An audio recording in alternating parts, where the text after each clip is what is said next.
Hello friends, இன்றைக்கி நம்ம ஒரு சூப்பரான டேஸ்டான ரெசிபியை பற்றி தான் பார்க்க போகிறோம். பெப்பர் சிக்கன் எப்படி செய்கிறது அப்படிங்கிறத பற்றி பார்க்கலாம் வாங்க. நம்ம இப்போ டைம் வேஸ்ட் பண்ணாமல் எப்படி செய்கிறது அப்படிங்கிறத பார்க்கலாம். நான் ஒரு 7 நம்பர் அளவுக்கு காஞ்ச மிளகாய் எடுத்து வெறும் சட்டியில் நம்ம வறுத்துக்கலாம். இப்போ இதை வறுத்து நம்ம தனியாக எடுத்து வச்சுக்கலாம்.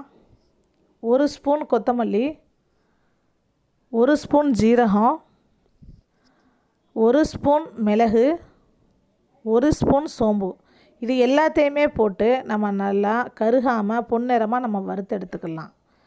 இதை நம்ம வறுத்து எடுத்து நம்ம ஒரு ஆறின உடனே மிக்சியில் போட்டு எல்லாத்தையும் காஞ்ச மிளகாய் எல்லாத்தையும் சேர்த்து மிக்சியில் போட்டு இந்த மாதிரி பவுடராக நம்ம அரைச்சி எடுத்துக்கலாம். இதை தனியாக வச்சிடலாம்.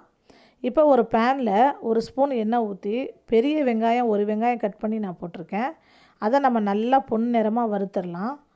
நல்லா பொன்னிறமாக வறுத்து அதையும் மிக்சியில் போட்டு நம்ம அரைச்சி எடுத்துக்கலாம்.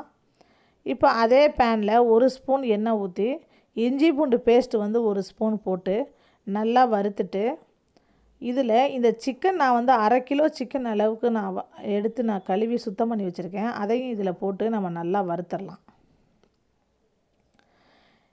இந்த ஸ்டேஜில் நம்ம தேவையான அளவு உப்பு போட்டுடலாம். இப்போ இதுவே நான் 1/2 கிலோ சிக்கனுக்கு தான் சொல்லிகிட்டு இருக்கேன். இதுவே 1 கிலோனா அது அப்படியே எல்லா மசாலாவுமே நம்ம டபுள் ஆக்கிக்கலாம். இப்போ நம்ம ஏற்கனவே அரைச்சி வச்சுருந்த அந்த பொடியை நம்ம இதில் சேர்த்துடலாம். பொடியையும் சேர்த்து நல்லா புரட்டிடலாம். பொடியை சேர்த்து நம்ம நல்லா புரட்டிட்டு இப்போ நம்ம அரைச்சி வச்சுருந்த அந்த வெங்காயத்தையும் நம்ம இதில் சேர்த்துடலாம். அதையும் சேர்த்து நம்ம நல்லா அரைச்சி நல்லா பிரட்டிட்டு தேவையான அளவு நம்ம தண்ணி ஊற்றிக்கலாம்.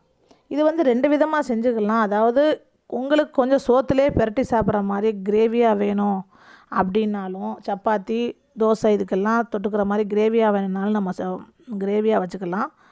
இல்லை சோத்துக்கு சாப்பாட்டுக்கு தொட்டு சாப்பிட்ற மாதிரி சுக்காவாக வேணும்னாலும் நம்ம வச்சுக்கலாம். இன்றைக்கி நான் கொஞ்சம் ட்ரையாக தான் வச்சுருக்கேன். பாருங்கள், ரெடி ஆகிடுச்சு. சூப்பராக ஆகிடுச்சு. பார்க்குறதுக்கே எவ்வளோ டேஸ்ட்டாக இருக்குது பாருங்கள். பார்க்கவே நாக்கில் எச்சி ஊறுது. ரொம்ப டேஸ்ட்டாக இருக்கும். இது சாப்பிட்றதுக்கும் அவ்வளோ டேஸ்ட்டாக இருக்கும். செஞ்சு பாருங்கள்.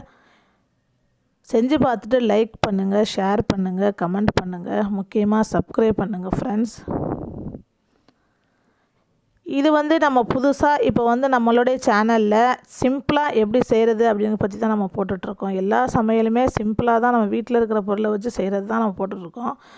நிறைய பேர் பேச்சுலர் இருப்பாங்க, புதுசாக கல்யாணம் ஆனவங்க, அதாவது பிள்ளைங்க மாமியார் வீட்டுக்கு போய் சமைக்க தெரியாமல் இருக்கக்கூடிய பிள்ளைங்க எல்லாம் பார்த்தாங்கன்னா ஈஸியாக கற்றுக்கிற மாதிரி தான் நம்ம இதை போட்டிருக்கோம்.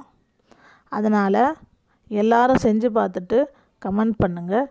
Thank you friends.